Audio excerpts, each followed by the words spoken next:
And he starts screaming at me. You see, these people are trained to do a lot of things, but they are not trained how to defeat love. It's the love of God that overcomes all fear. When fear comes with all his warriors, all giants marching in, the word of God says, the battle is the Lord. The battle is the Lord, for the battle is given to him, and the victory is yours. That's the promise of God. I came to the United States of America because I survived many of my best friends. They died one after the other. I buried hundreds. Some of them, one of them my brother. I lost one after the other. And I thought, Allah saved me for such time as this. David must conquer Goliath. It's Kamal versus America. How do you conquer Goliath? You cut his feet from under him. How do you do that? Today, the Muslim for semester of 2005, they opened 45 Muslim public schools. 120 new curriculum, Islamic curriculum, taught from first grade all the way to the universities. The Wahhabi lobbyists, the Saudi Arabian government, pouring billions of dollars in the United States of America. 85% of the Muslim mosques belong to the Wahhabi, which is the jihadist mentality. Today, America finances more terrorism than any other country. It's raised right here from America. Many times when it comes to your home, before you give your dollar, know who you're giving to. You see, this is the house of the Lord. This is where your tithe and offering belong. And then your pastor can put it in the right places. You just don't go see, save the African children, and you give over there. You may have just bought them about 9,000 machine gun. You gotta be wise as a serpent, innocent as dove. So when I came to America, I started knocking on doors. What is your need today? These people, you go to the poor people's house. The black American were our favorite because we nailed them down. We told them about this slavery, what America did to them. Then the Hispanic, then the Chinese. Then we went to the poor white. Look what the government did to you. Where is that Jesus of yours? That the Son of God that you said he is. Allah sent me to meet your need today. We went to the schools, universities, the prison system. Oh, the prison system, one of the best recruiting places. That's where you recruit the best of the best. As soon as they get out, you send them to the assault camp. There's over 45 assault camps in the United States of America today. Today, in your home, training under the Constitution of the United States of America. You say, Kamal, you're preaching a hate message. What is wrong with you? Okay, good question. Who asked that? Here's the thing. When you say, this is what's happening, this is what's going on, when we hear people are murdered in Sudan, in Lebanon, in Kosovo, the Christian being killed and murdered, and non-Christian too, Jewish in Israel, and many other places. And when Hamas killed Fatah, and Fatah killed Hamas, nobody did anything. Today, Hezbollah in south of Lebanon trying to take over Lebanon. So many things happening. And these Muslims, the one they said, well, I'm a peaceful man. I have not done anything against this America. This is what we need to see. This is what we need to hear. This is what we expect from you.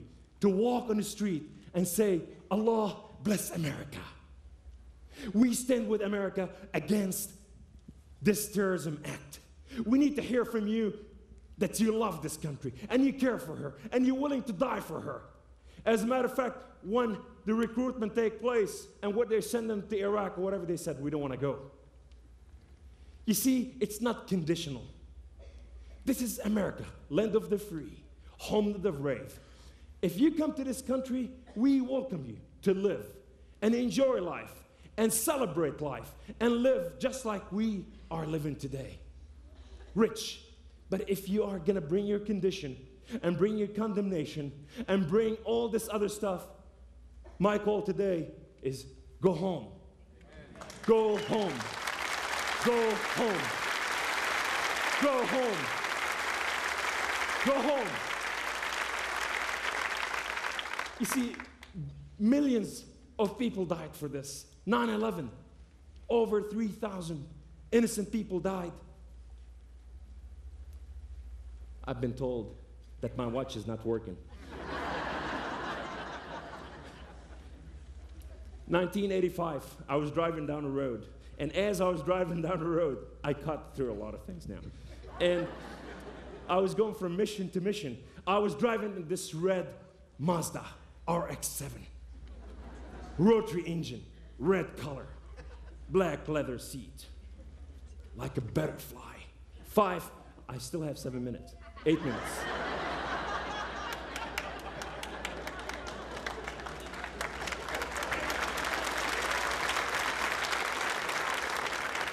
The customer's always right. I got in a car wreck. What happened is this guy drove in front of me. I hit the brakes in my car spun around. I went to the other side of the road, and only an 18-wheeler was waiting to embrace me. I ejected out of my car, broke the seat belt, fell in a mud hole on my neck. That day in a mud hole, I cried out, Allah, where are you? Allah, I'm your fierce warrior. Where are you? That day, Allah was allergic to mud. He didn't come down. This man came running to me. His name was Eddie. He looked at me. He said, everything's going to be all right. My brother is chasing the other car. I called the ambulance. They're on the way. We're going to take care of you.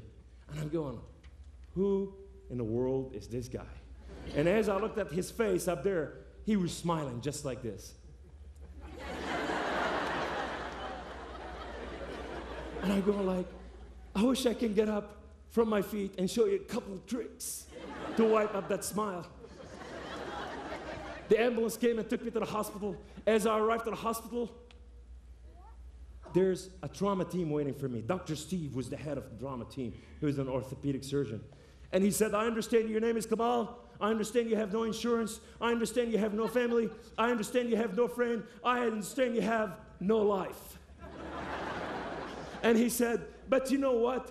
We're going to take care of you, and everything's going to be all right. And the minute I heard that, I'm going like, it's conspiracy. I've been found out by these demons. And as I looked at his face, he was just...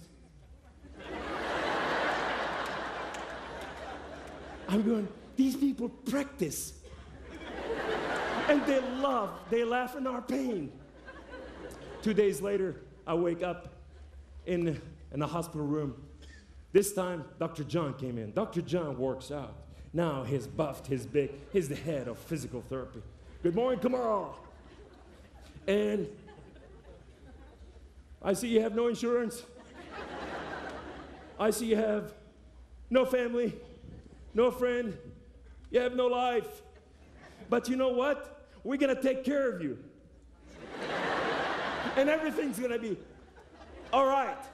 And I'm going like, no, I am doomed.